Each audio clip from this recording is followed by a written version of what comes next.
Everyone talks about how to get rich. Almost no one talks about what keeps you poor. Warren Buffett does, and what he points out is uncomfortable, simple, and devastatingly true.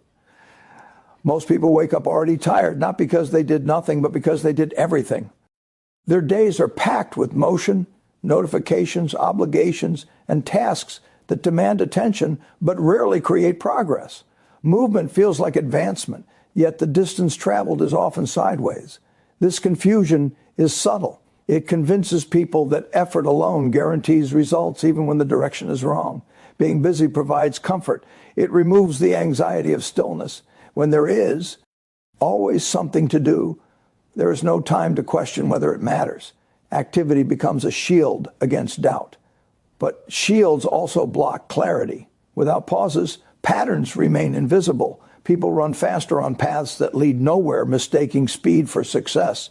The world rewards visible effort. Long hours, constant availability, and immediate responses are praised. Quiet thinking, waiting, and selective action look unproductive from the outside. This imbalance trains people to prioritize appearance over impact. They fill calendars instead of building leverage. They measure worth by exhaustion rather than outcome. Progress requires friction. It resists shortcuts. It demands choice. Activity avoids choice by doing everything at once. When everything is important, nothing is prioritized. Energy spreads thin. Results dilute. The day ends full, but the future remains unchanged. Motion creates momentum, but momentum without direction is drift. Drift feels smooth at first. There is no resistance, no discomfort. Only later does the cost appear, when years have passed and little has changed. At that point, the realization is painful because the effort was real, yet the result is absent.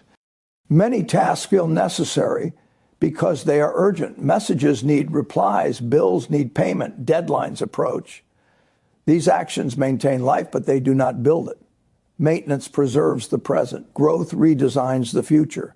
Confusing the two traps people in a cycle of survival disguised as productivity. The mind prefers action over thinking because thinking feels slow and uncertain. Sheehan feels decisive. Yet decisive movement in the wrong direction compounds error. Thinking prevents waste. It filters options and asks what truly matters before energy is spent. Avoiding thinking does not save time, it multiplies regret. Busyness also numbs responsibility. When overwhelmed, it feels unfair to expect progress. Effort becomes the excuse. I tried replaces I chose. This subtle shift transfers ownership from decision to circumstance. Outcomes become something that happens, not something that is shaped. True progress often reduces activity. It removes unnecessary motion. It simplifies. This reduction feels uncomfortable because it exposes emptiness. Fewer tasks mean fewer distractions. Distractions protect from confronting what actually needs to change. Removing them ends honesty. The most valuable actions are often quiet and delayed. Learning deeply, saving consistently, building skills patiently, these do not announce themselves. There are no immediate rewards. The absence of feedback makes them easy to abandon. Busy work fills that gap with instant validation. The trap deepens when activity becomes identity. Being busy feels important. Slowing down feels losing relevance. This attachment keeps people locked into routines that produce motion but not leverage. Letting go of activity feels risky, even when it is clearly ineffective. Progress depends on compounding. Compounding requires consistency in the right direction. Random effort does not compound, it cancels itself out. Directionless work resets the count every day. The appearance of FFO. Marti hides the absence of accumulation. Many people confuse learning with consuming. They watch, read, and listen constantly. Information becomes activity. It feels productive but often changes nothing. Knowledge without application is another form of busyness. It delays action while pretending to prepare for it. Urgency fuels this pattern. Everything feels immediate. Notifications create falsity.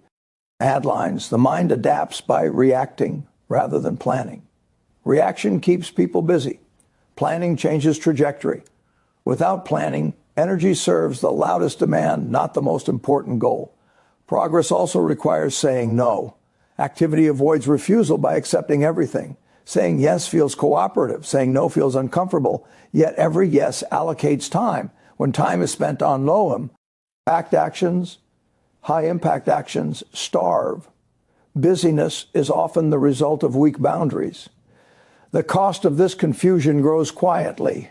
Months pass, years pass, effort accumulates, but position does not improve. The frustration increases. To compensate, people work harder. Harder work deepens exhaustion without addressing direction. This loop is difficult to escape because the solution feels counterintuitive. Slowing down is not laziness, it is recalibration. It allows evaluation of cause and effect. It reveals which actions produce lasting change and which simply consume time. Without this evaluation, repetition continues blindly. Progress demands courage because it involves choosing fewer things and committing to them longer. This focus attracts boredom. Boredom is uncomfortable because it offers no distraction.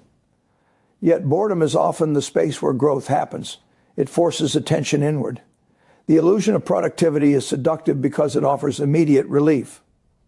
At the end of a busy day, it feels good to say it was full. A quiet day feels empty, even if it moved life forward. This emotional bias rewards the wrong behavior. Breaking free requires redefining success. Succeeds. Success is not how much was done, but what changed. Did capacity increase? Did options expand? Did future pressure decrease? These questions are harder to answer, but they point in the right direction. Effort should serve strategy, not replace it. When strategy is absent, effort becomes noise. Noise feels loud but carries no signal. Over time, the noise becomes exhausting. Progress is not accidental. It is the result of deliberate choices made repeatedly. Activity can fill a life without shaping it. Choice shapes life even when activity is minimal. Understanding this difference is uncomfortable because it removes excuses. When motion is reduced and intention is increased, outcomes begin to align with effort. Energy stops leaking into maintenance and starts flowing into creation. The calendar becomes lighter. The future becomes heavier with possibility. The shift from activity to progress is not dramatic. There is no announcement, no applause. It feels almost like doing less. Yet beneath that quiet surface, direction solidifies. Time begins to work instead of pass. Effort gains meaning, and what once felt like endless motion finally starts to move somewhere. Money decisions rarely fee. Dangerous in the moment they are made. They feel justified, small, even harmless. A swipe, a click, a signature. The damage does not announce itself. It spreads quietly, blending into routine, hiding behind comfort. Most financial mistakes are not the result of ignorance, but of emotion acting faster than thought. Spending often begins with a feeling, not a calculation. Stress seeks relief. Boredom seeks stimulation. Comparison seeks validation. The purchase promises a solution. The brain rewards the decision with a brief sense of control. That reward fades quickly, but the cost remains. This gap between feeling and consequence is where many futures are quietly reshaped. Modern systems are designed to remove friction. Payments are invisible. Debt feels abstract. The absence of physical exchange disconnects the mind from reality. When money does not feel like effort, it does not feel limited.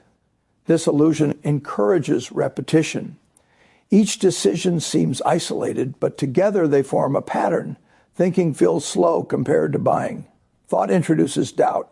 Doubt threatens comfort, so decisions are made quickly under the assumption that small choices do not matter, but patterns are built from small choices repeated. What feels insignificant today becomes structural tomorrow. Emotional spending often hides behind rational language. I deserve this. I'll make it back. It's an investment in myself. These phrases soften resistance. They transform impulse into permission. Once permission is granted, restraint feels unnecessary. The most dangerous purchases are not extravagant, they are recurring.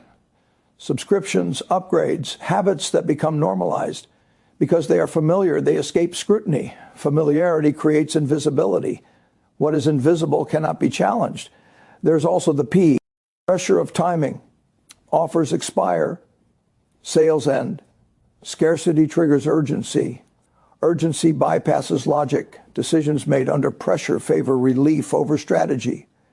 The future absorbs the cost while the present enjoys the benefit. Comparison intensifies this behavior. Watching others consume creates the impression of falling behind. Spending becomes a way to close that gap emotionally, even if it widens it. Financially, appearances are purchased at the expense of options. Spending before thinking is not about lack of discipline. It is about lack of pause. A pause introduces space between desire and action. In that space, questions appear. Is this aligned with what I want long term? What am I trading for this moment? Without the pause, there is only reaction. Debt magnifies emotional spending. Borrow. When money feels less real because it belongs to the future. The cost is delayed, so the pain is postponed. This delay creates false confidence. The absence of immediate consequence encourages repetition. The mind adapts quickly. What once felt indulgent becomes normal. Normal becomes necessary. Lifestyle inflation quietly resets expectations. More income does not solve this pattern. It often accelerates it. Increased capacity increases speed, not direction. Many people believe control begins with budgeting. But budgeting without awareness treats symptoms, not cause. The cause is emotional reflex. Until reflex is addressed, systems are bypassed. Justification always finds a way. Thinking first requires discomfort. It forces confrontation with limits. Limits challenge identity. Who am I if I don't buy this? This question feels threatening. Consumption often substitutes for clarity of self. The irony is that restraint creates freedom, not deprivation. Every unspent dollar preserves choice. Every delayed decision strengthens agency. Control grows through repetition of pause, not through perfection. Spending before thinking also erodes trust in oneself. Regret accumulates. Promises are broken. Confidence weakens. This emotional cost is rarely discussed, yet it shapes future decisions. When trust is low, impulse increases. Awareness changes behavior not by force but by exposure. Seeing the pattern removes its power. Once the mind recognizes the trade being made, the pleasure of impulse decreases. Clarity replaces excitement. True wealth is not built through denial, but through alignment. When spending aligns with values and long-term goals, it feels intentional. Random spending feels hollow because it serves nothing beyond the moment. The hardest purchases to avoid are the ones that promise transformation, a better life, a better version of self. These promises are seductive, but no purchase can replace consistency. Transformation requires time, not transactions. Thinking before spending does not mean never enjoying money. It means choosing enjoyment deliberately. Deliberate enjoyment satisfies deeper than impulsive relief. It leaves no regret behind. The pause is the most powerful financial tool available. It costs nothing. It requires no knowledge, yet it changes everything. In that pause, control is reclaimed. Most people believe they need more income. Often they need more intention. Income increases options. Intention directs them. Without direction, options scatter. Spending before thinking keeps life reactive. Thinking before spending makes it responsive. Reaction responds to pressure. Response follows purpose. When emotional triggers lose control, money regains meaning. Each decision becomes a vote for the future rather than a response to the present. The habit of pause compounds quietly. Over time, fewer mistakes are made. Regret decreases. Confidence grows. Choices become clearer. The future stops leaking value through small, repeated reactions. This shift is subtle. No one notices externally.